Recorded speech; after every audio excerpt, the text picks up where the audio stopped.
They say a man is strongest when he has nothing left to lose. But when single dad and night shift janitor Ethan Cole was fired on the very last night he could afford to lose anything, the universe didn't give him darkness. It sent 3 helicopters thundering down from the sky, shaking the parking lot beneath his feet as voices screamed through loudspeakers. "Ethan Cole! We need you! Now!" He didn't know it then, but that night would change his life, his son's future, and the fate of hundreds of strangers forever. This isn't the story of a man who had nothing. It's the story of a man who had one thing left, and nearly lost it. Ethan Cole had never been the type of man to complain. He was a quiet, callous-handed janitor who wore the same faded navy shirt every night, the one with his name stitched above the heart. He had taken the job 4 years ago, right after his wife, Lila, passed away during childbirth, leaving him alone with a newborn son and a mountain of medical bills. The world expected him to fall apart, but Ethan didn't. He worked nights, slept in shifts, learned how to braid baby hair using YouTube videos, and promised tiny Noah he would never grow up feeling alone. But promises didn't pay rent. Not when the rent kept going up. On this particular night, his last shift, Ethan moved slowly down the long, echoing corridor of the factory, pushing a squeaky mop bucket he had repaired with duct tape. He knew something was wrong the moment he arrived. Supervisors huddled in corners, whispering. Papers were being carried out. Laptops shut down early. The factory was closing. And when his supervisor, Mr. Dawson, handed him a thin envelope, Ethan already knew what it meant. "I'm sorry, Ethan. Budget cuts. Tonight is your last shift." Ethan swallowed. "I have a son. I can't." "I know," Dawson whispered, looking ashamed. "You're the last one I wanted to cut." He stood alone in the dim warehouse, the machines around him humming like they knew he wouldn't be back. He clenched the envelope, his palms sweating, his heart pounding against the ribs that held too many unspoken fears. He worried about Noah's asthma medication, school supplies, the overdue electricity bill. He worked the rest of the shift in silence. Slow. Heavy. Almost reverent. Like he was cleaning the remains of a life that had slipped away. At 4:57 a.m., with only 3 minutes left on his final shift, Ethan clocked out for the last time. He stepped into the cold dawn, his breath fogging before him, the parking lot stretching empty under gray skies. He pulled out his phone, no messages. No miracles. He lifted Noah's crayon drawing from his pocket, the one of Daddy saving the day. Ethan exhaled a broken laugh. "Not today, buddy." But destiny didn't wait politely. The ground shook. The air roared.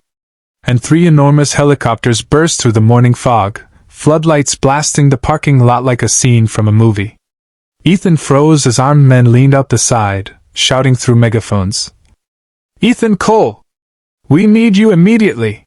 He stepped back, heart hammering. What do you want from me?" he called out. The biggest helicopter landed hard enough to rattle a nearby lamppost. From it stepped a woman in a sharp black jacket, hair whipping wildly in the wind. She walked straight toward him, eyes fierce and focused. "Ethan Cole," she said, stopping inches away. "You're the only one who can help us."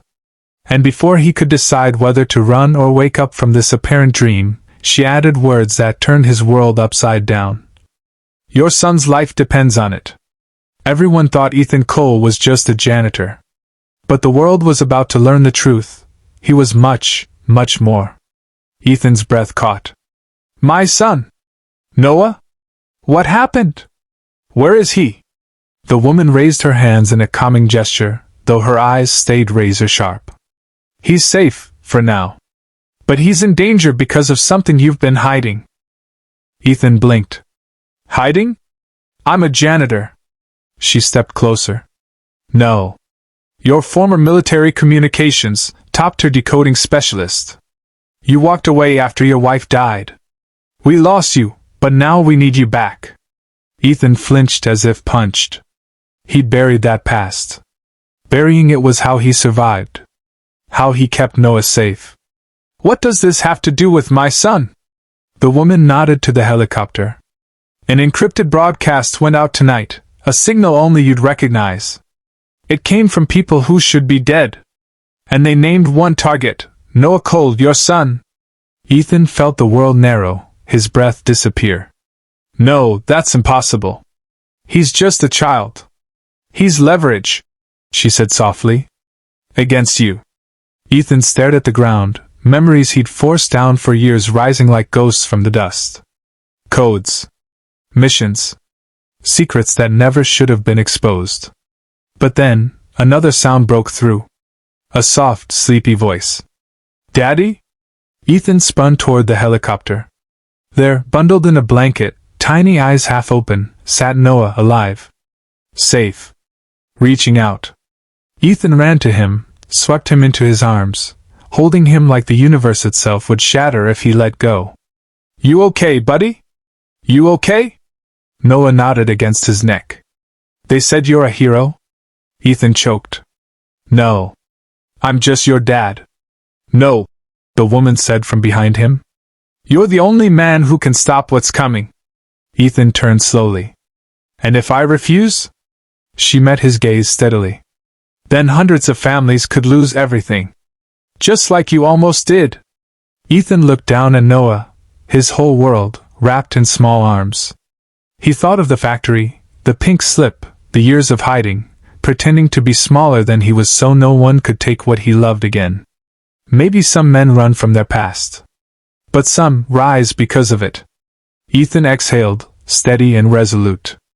All right, he said. Tell me what you need. The woman's shoulders relaxed with relief. We need you to finish the mission you started years ago. And as the sun finally broke the horizon, orange and gold spilling across the sky, Ethan Cole stepped aboard the helicopter with his son, no longer a fired janitor but a man reborn into the life he once left behind. A man ready to fight. Ready to protect.